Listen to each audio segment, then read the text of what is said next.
All All right. right. How All are right. you? Let's do this again. Technical problems So right from the start. yes, Everything I'm but we have to do afraid the of. intro. We We can't do. skip it. Let's go for it. All right. So for anyone, try number 2.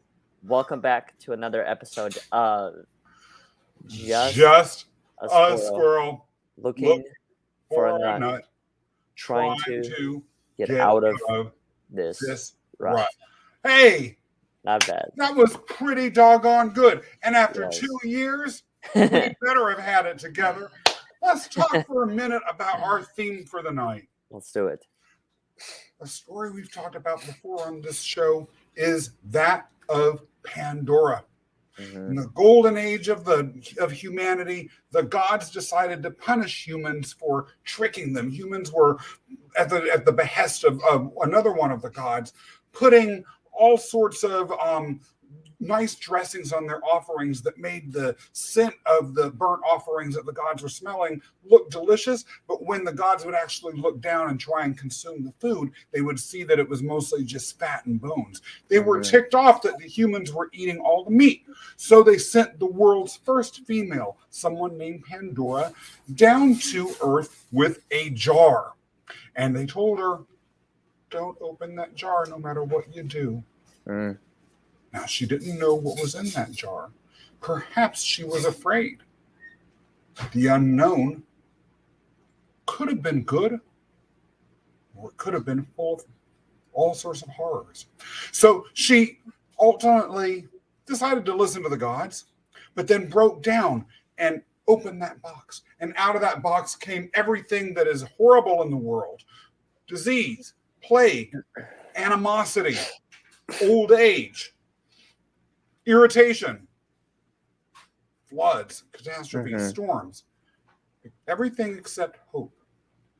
Now, it is an ambivalent story. We've discussed it because of the ambivalence of hope, but it's ambivalent for another reason, my friend. Mm-hmm. It's ambivalent because of what it says about curiosity and the outcomes.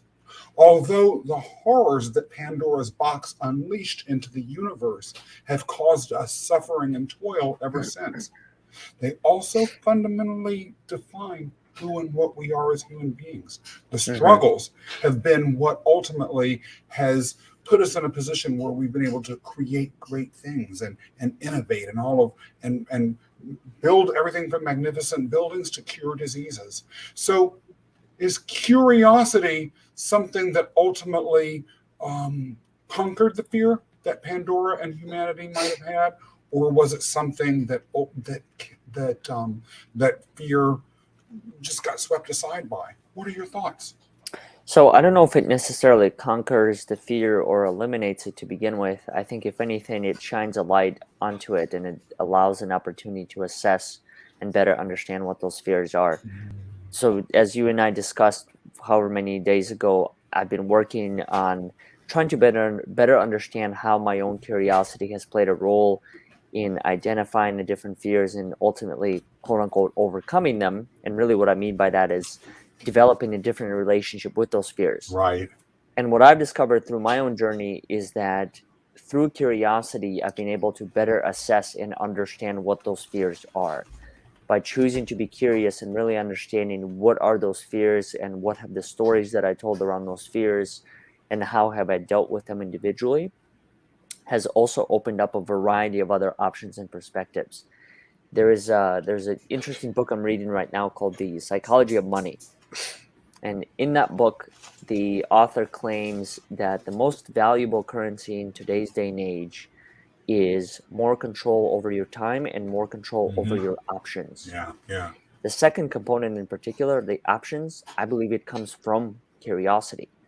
And I think if fear is the guiding force behind a lot of the actions, what I've learned through my experience is that whenever I chose to let fear take control of the steering wheel, my thinking became very singular. I became one thought focused. I wasn't as open to other opportunities or other options being possible solutions. So I think curiosity serves a purpose. I think it allows to develop a wider variety of options to solve the fear or whatever the challenge might be. But at the same time, I don't know if it's there, nor do I believe its purpose is to eliminate fear completely. Do you like having fear in your life, Oleg? I think so. I think to a degree. I think without it, it would. I mean, yes, it would be a very different way of living, but at the same time, I think fear, just like some of the other things like stress, for example, I think they play a role. I mean, imagine a life with no stress. Yeah. Yes, it would presumably bring more peace and calmness and things like that. But at the same time, if you didn't have the stress, and let's unpack that. Not all stress, in my opinion, not all stress is bad, right? Having the stress that is caused by a deadline, for example, for me, that's good Yeah. because in knowing how I am and knowing the fact that procrastination probably exists within all of our lives, Yeah. if there is no stress of a deadline, would we even ever have the desire to pick up and do the task to begin Yeah. with? Yeah. Would we be able to have enough accountability? Would accountability even exist?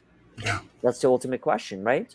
If we didn't have deadlines or if we didn't have commitments or meetings or things that we're wanting to do and hold ourselves accountable, would we ever do them? Yeah. Yeah. I doubt that we would. Yeah. Yeah. It's a really good question. And that sort of raises a very interesting question for me. Now, we've discussed this a long time ago. Maybe your thinking has evolved on this Mm-hmm. since when we first raised this. And this was at the very beginning of our time doing this show together, Mm-hmm. which is, does that really go as to then whether you believe, accept, or would want a lot of the traditional views that people in the Western world, particularly those that are in cultures that are dominated by monotheism, might have as visions for the afterlife? Hmm. Because the ideal afterlife Mm-hmm. in these traditions, if you've Is been a one good that doesn't have person, suffering or stress or fear. Yeah, you're yeah, right. I don't know if I would though. forever. I don't know if I would. I think forever is a really long time. So I think even in those situations where I didn't have the elements of stress or anxiety or suffering or fear or any of these other quote unquote negative emotions that we choose to label them as, I don't think I would want to do that because, first of all, I don't think it would create enough variety in my life. I think there's beauty in variety because, in my opinion, variety is closely associated with interest, Mhm. curiosity, exploration. I mean, think about a time where you chose to explore something and you didn't have a conflict, Yeah. or something that was a challenge that you had to face and overcome or find a way to get around. Do you remember any of the times where a conflict wasn't present as vividly as you might remember the times where, let's say, you're riding your bike in New York City and your tire blew out? And then you created a story out of that, Yeah. right? Yeah. Tire blowout, you might have had to go ask for some help. You might have had to, I don't know, walk your bike 50 blocks to the nearest Yeah. bike shop. Yeah. Do Broken you, an are you arm, had a exactly? dramatic little spill with blood on the pavement, and everyone surrounding you and being there to help you out. Are you more likely to remember a time like that, or are you going to remember a time where you had a simple ride from your street all the way down Central Park or whatever, and nothing happened? Exactly. It's funny because I sometimes think about the best vacations that I've went on. Yeah. And for instance, once I went to Turkey. And the reason why I mention this in particular is sometimes when my husband and I talk about the last couple of days there, we were in one part of the country, then we flew back to Istanbul, and then we spent some time in Istanbul, and then at some point or another, we went to the airport and flew back to New York. Now, I Hmm. can remember the major sites that we saw. I remember being irritated by this or that in the airport. For instance, I remember there was a little conflict between us and some of the other people that were on the trip with us, as well as the tour guide that happened to be sharing this experience with us. I remember that very vividly. I even remember searching for a restaurant with my husband, and like you said, there was a little bit of a conflict there. We couldn't find one. Then all of a sudden we turned a corner and there was a street full of amazing restaurants. And we sat down with some friends of ours who happened to be sitting at one and had an amazing meal. But then the rest of the day and the trip back to the airport, which presumably were uneventful, I have no recollection of it all. It's almost like they didn't happen. The mind just rejects them or tosses it out. I've read that the brain is designed to be as efficient as is possible within its own constraints, and that forgetting things is its way of heightening that efficiency by determining that these are things that you don't need to remember, so pushing them to the side. And so I think that you're absolutely right. If something is very uneventful, you do forget it. If it is traumatic, like falling off of a bicycle and maybe hurting yourself, you remember it. It's disruptive. And not only that, but it goes as to one of the fundamental purposes of remembering something, and perhaps one of the fundamental purposes related to curiosity, which is learning, so that you have more knowledge in the event similar instances of conflict or the unknown appear in the future. Yeah. One thing that I will point out in regard to curiosity that I kind of experienced through my own journey is that I think as beneficial as curiosity could be, I think it could also become detrimental at times. Here's how. I think that it's one thing to be curious about a certain subject. In my case, I'll give you a concrete example. As I'm putting together this framework for how I've been able to use curiosity to help me navigate through the hardships or the challenges within my own life, I'm also beginning to realize that you could be curious for the rest of your life, right? You could literally spend days upon years just choosing to be curious and continue to, and knowing me, I could do that, right? I could do that from forever, literally. I could continue to ask myself the question of, well, why this? Or how did this happen? Where could that lead? What could this become? And I'm finding that the danger and the disadvantage, so to speak, of having a curious mind is falling into those rabbit holes. Because I think I think it's one thing to be able to gain enough information and gain enough knowledge to take the next step forward. And that's what I'm trying to better understand and cultivate within my own life is, at what point do you have enough information to make the next step? Because the information gathering phase, as I'm sure you've discovered throughout your own journey, it could be a never-ending journey. Right? Because we never have access to full information. There are dependencies and contingencies for everything. We're always limited. Yeah. We're always limited to our experience. We're always limited to who surrounds us. So every single day, in knowing your lifestyle as well as mine and many of the others, the more people we connect with, the more information we're exposed to. Totally. Every single person, you could ask the question of, exactly, the more we forget, you could ask that person, what do you fear? You're going to get a different response with a completely different set of stories, which can impact how you do your research and what it is that you choose to present to the rest of the world. So now I'm finally understanding, long story longer, I'm finally understanding why some people start books and never finish them. Is because you could write about life literally as life is happening until it ends. And you could read forever if you were to never stop anything. Oleg, I'm going to go back though a little bit and talk on a topic that we touched on earlier in this conversation, because we didn't fully address it. And there's a very explosive question that I want to ask you. If indeed this traditional version of the afterlife that we talked about were true, and you as a good person died and went to heaven, and heaven was a place, like we mentioned earlier, as traditionally conceived, where you have full knowledge, and there's no suffering, no toil, there's nothing unknown that you cannot conquer. So there's no risk associated with the unknown. Would you kill yourself, assuming your soul could self-destruct? That's a good question. I don't really know how to answer that, because I've never had thoughts around that. I'm curious My though. circumstances have never been as challenging as that. I mean, I've definitely been challenged throughout my own life, but never to the point of taking it or even having a thought or a plan behind it. So I think when it comes to what you just described, I mean, I don't know if I don't know if that's the path I would take, but I would definitely question what is the point of it all at that Mhm, point. mhm. And if anything, there are two things that I've learned about my own life. So first is I don't believe I personally have the courage, at least at this point, to take my own life. That's the first thing. And the second part is I think I would just have to live it out. I would Forever. have, I would have to live it out with the boredom. It's an interesting question because if I were facing the prospect of a life that were boring Yeah. forever, for millions of years, Mm-hmm. and then at the end of millions of years, looking and saying, wow, my journey into boredom is Yeah. just starting, I actually probably would kill myself. Yeah. It's hard. It's interesting. It's hard to for me. It's hard to put myself in that situation and know what I would do.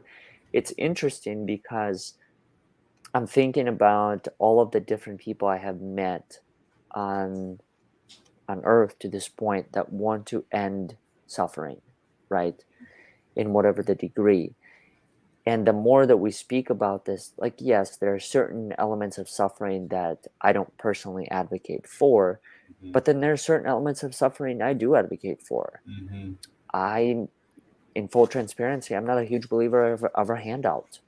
mhm, I don't believe people should be given those things. I think mhm, there is tremendous value in the struggle.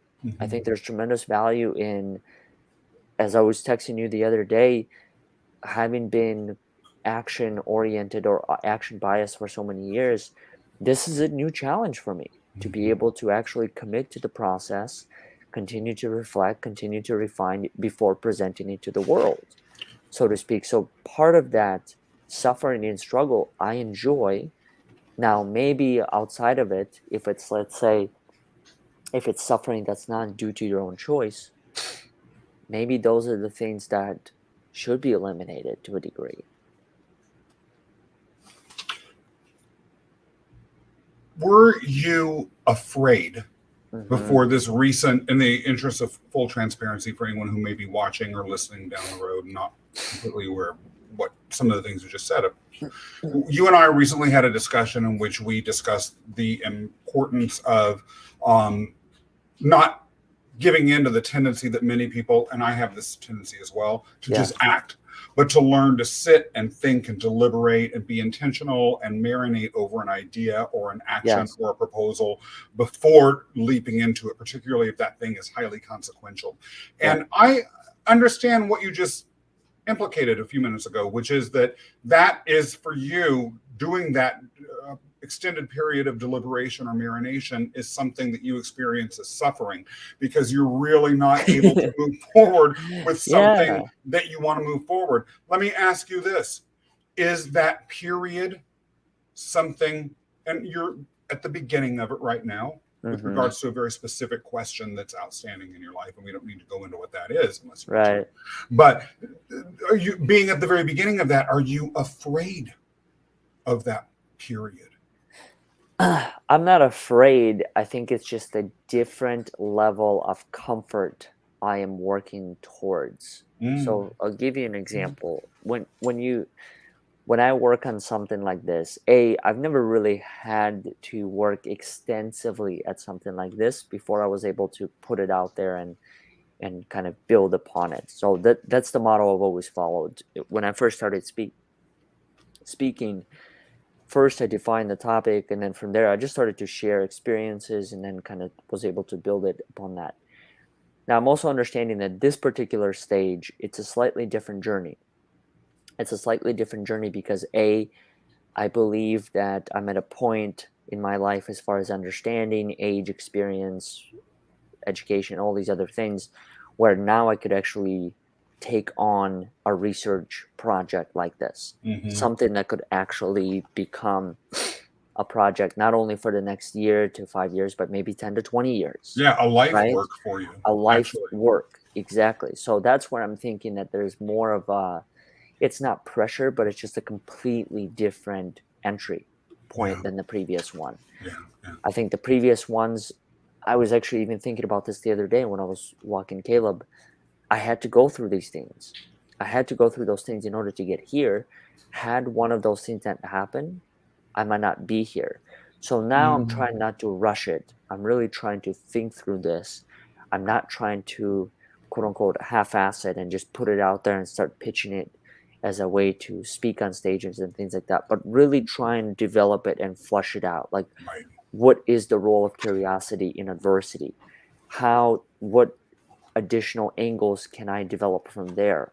What is where can curiosity lead you as a mindset?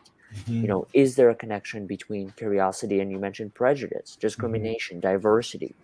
What other pathways can it open as far as research and exploration goes? So I'm finding that the more in tune I became with it, the more I started to attract those conversations into my life, yourself included. Kim is another great person. Her and I literally spoke for an hour straight about the subject of curiosity. Every book that I'm reading right now or I'm listening to is somehow touching upon the element of choosing to be curious.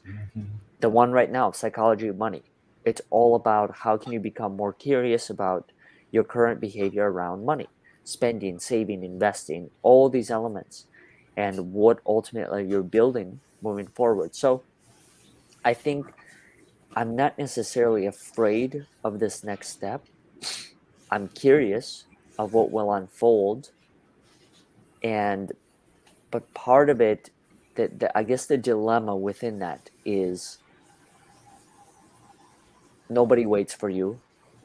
The world doesn't stop. It keeps revolving, Yes, right? it does. And so that's where the dilemma becomes, and that's okay, how do you continue to go with the vision and the daily work that you do, while also knowing that some of these other things are continuing to go on a cycle? Like, I wish I could tell my landlord, say, hey, can I not pay rent for the next 6 months? Yeah. I wish I could tell it to the utility company, to the car makers, all of these things. But unfortunately, or maybe fortunately, they keep going. They keep going. And maybe now that I'm even thinking about it, going back to the earlier point of stress, to a degree, maybe that is a healthy element of stress because it continues to create structure. It continues to create cycles. So then I know that, okay, in 30 days, I have this. So how do I want to break up my days in order to meet that goal? As a default, Oleg, Sure. do you remain curious even when you're afraid? Now I do. I didn't used to. I didn't used to. I used to actually let fear become the guiding force. I used to let fear take over the wheel. Now I don't, and the difference is I have a completely different relationship with fear. I understand it through an entirely different lens than I used to. And I know I and I understand how powerful the thoughts and emotions are. So the difference now is, how do I process those things? I experience fears on a daily basis. Fear of this, fear of that. The difference now is, how do I engage with it and what do I choose to do with it? More importantly, because Of otherwise it just becomes truly a scary world to live in. I mean, think about it. We can wake up on a daily basis and the choice is ours, right? How am I going to pay this? How am I going to talk to this person? How am I going to make this happen? How am I going to deliver an X, Y, and Z that I might have promised to hundreds of people? Or I could choose to look at it the other way. Yes, all of those things are aspirations of mine, but what can I do today? I saw what I found to be a genius quote today, and it said, it was a quote from one fellow nurse to another. It was handwritten on the mirror, and it said, "Do your best, forget the rest." a former Hmm. guest squirrel on this show, Yeah. Bon Lai Damone, actually does some interesting thinking around this. There's a whole model that she speaks about with regards to unintentional thinking versus intentional thinking, Mm-hmm. that although not exactly the same as what you're talking about, Mm-hmm. does apply in a certain sense.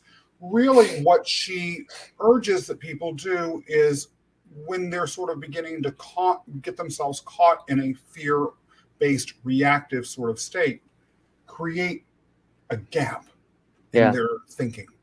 And in that gap, use some sort of physical, kinetic, or mental tool to be able to disrupt the fear based mentality that you're in, and then intentionally move yourself into a different paradigm. Now, it doesn't necessarily have to be curiosity. And in fact, in her case, I don't know that she necessarily, or to the audiences that she's speaking to, curiosity would necessarily be the most relevant, although it may well be too.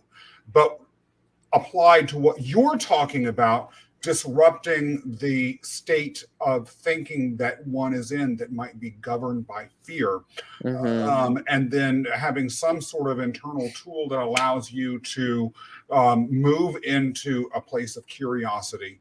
Perhaps even just saying, am I being afraid or am I being curious? Am I letting curiosity destroy my fears? Can Yeah. put you into a place of curiosity that can allow you to, at a minimum, get more information, because that's the positive, and why I think that ultimately the answer to the theme of the night's question, which is Mm-hmm. whether curiosity can end your fear, it's not guaranteed to. Mm-hmm. It could, under certain circumstances, increase your fear, but it allows one to manage the fear more appropriately because it puts you in a position where you're gathering more information. So Yeah. it could be that as you get more information, you realize, oh, for instance, this little bump that I was a little bit afraid of, I actually should be terrified of and get to the doctor right now. But Yeah. that's still, there are some types of fear that are really productive. Yeah. And, when I hear all the time this blanket statement, it sort of goes, this is my version of your aversion Mm. to we statements. My aversion is to fear is bad, or these sort of Yeah. blanket things. Fear can be really good sometimes. Yeah. Oh, of Right, when course. when I was a kid, my sister looked out a window and we saw pieces of furniture and rooftops swirling around in a circle a half a block away. Fear was really good because a couple of seconds later, our house got hit by a tornado. Mm-hmm. But we had to gather the appropriate information before we could begin to figure out how to react and Yeah. whether that fear was justified. And I think the other thing, and I like that you bring this up as far as information gathering, and that's really how I'm looking at it, is that for me, curiosity, it allows me to almost isolate each one of them and then ask questions and gather more information. As I shared with you earlier, 9 months ago when I chose to go travel, I had a lot of fears around it before I did that. And I've realized that until I was able to sit down and reflect what are those fears and where did they really come from, they didn't come from 9 months ago. They came from many, many years ago. They came from the hundreds of people that I met along the way who either A, chose not to travel due to their own fears and limitations, and B, they passed on a lot of those to me. So then it became my mindset and my framework of thinking. Yeah. I began to think that, okay, in order to travel, you have to have a lot of money. You have to have no responsibilities. You have to have a lot of time. You have to do this. You have to do that. And once I was able to take a deeper dive and assess each one of those individually, I realized that, okay, there is a group of people who can watch the dog when I'm gone. I don't need that much capital to start off. I can find other ways to work as I'm going through all of this. So I realized that in breaking it down, a lot of those fears one by one, instead of looking at them from a larger picture, that's where I was able to create a different story, a different narrative, a story that actually left me empowered to move forward and not something that I had to shy away from and be terrified of. So I think you are absolutely spot on. It is information gathering, but at the same time, depending on the fear that you're trying to break down, it could also be overwhelming and could create more fear, right? Because not every situation is the same. Again, digging a little deeper Yeah. into a point that you made earlier in the conversation and then connecting it to what you just said now.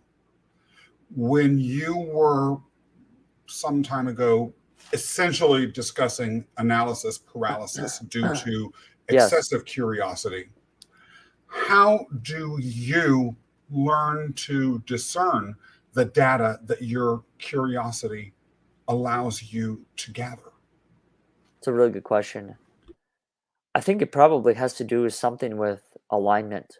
I think that there's definitely, it's almost like, best way that I could answer that question, it's almost like creating the puzzle pieces and then putting them into a larger picture, right? So you have all these pieces of information, and then from there, the choice becomes what are those pieces that you can use or that you have to use to create the bigger picture that I'm trying to create.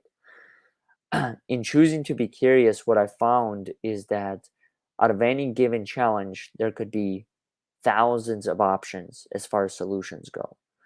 So, what I try to do is which of those is most applicable to where I'm at?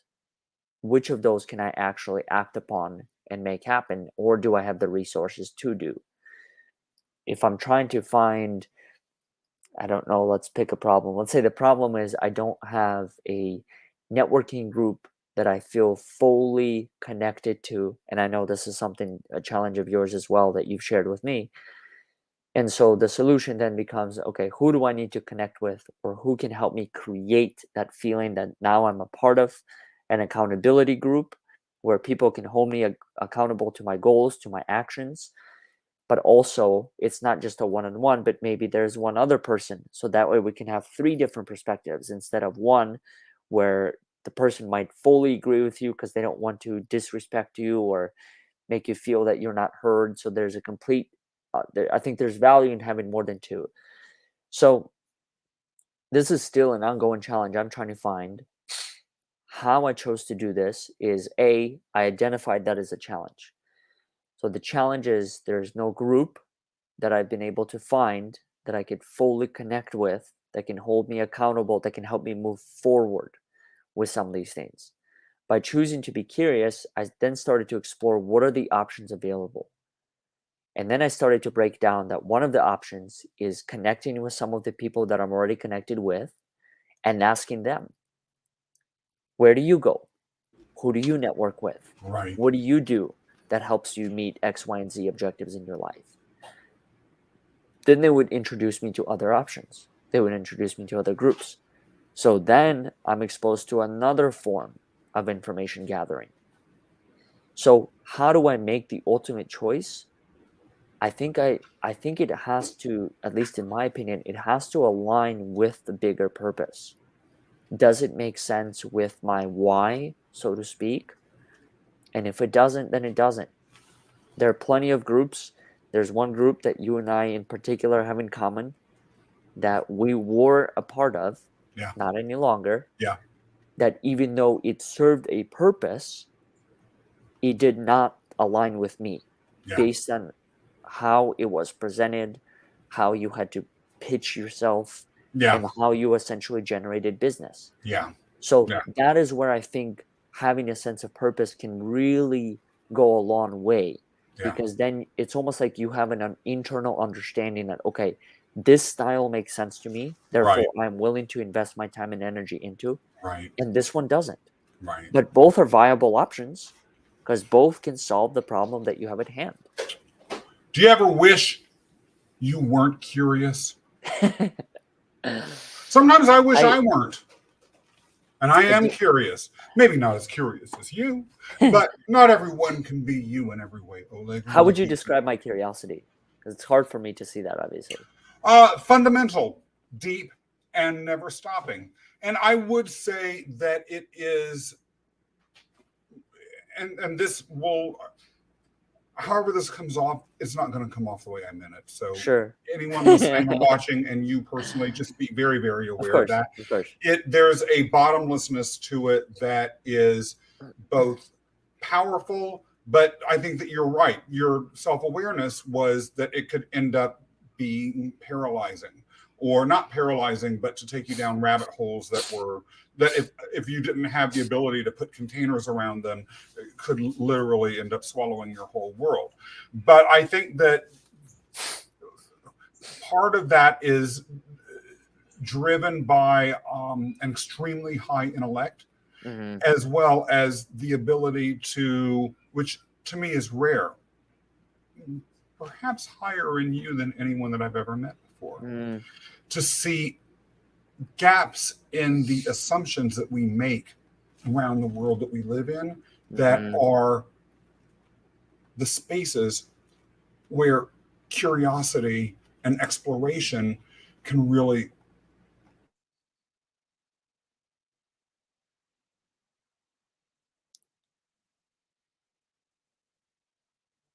Oh, we lost Scott.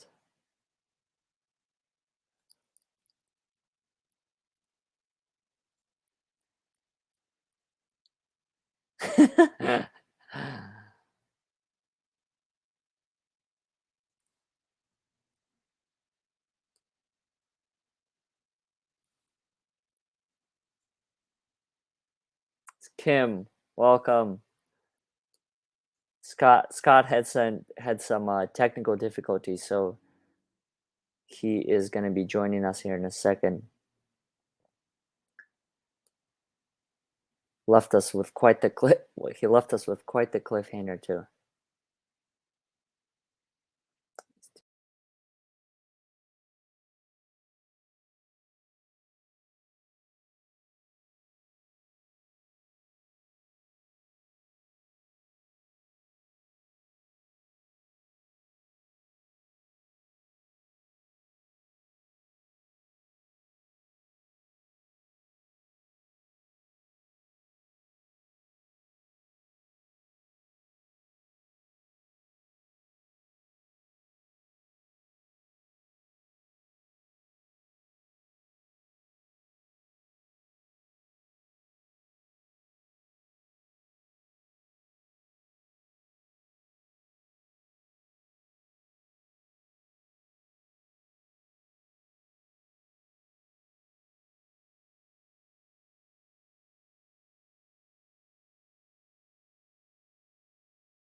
All right. So for anyone who's still watching, Scott has had some technical difficulties on his end. Unfortunately, his internet went down. So just wanted to briefly welcome Kim. Once again, anyone that's been a part of this.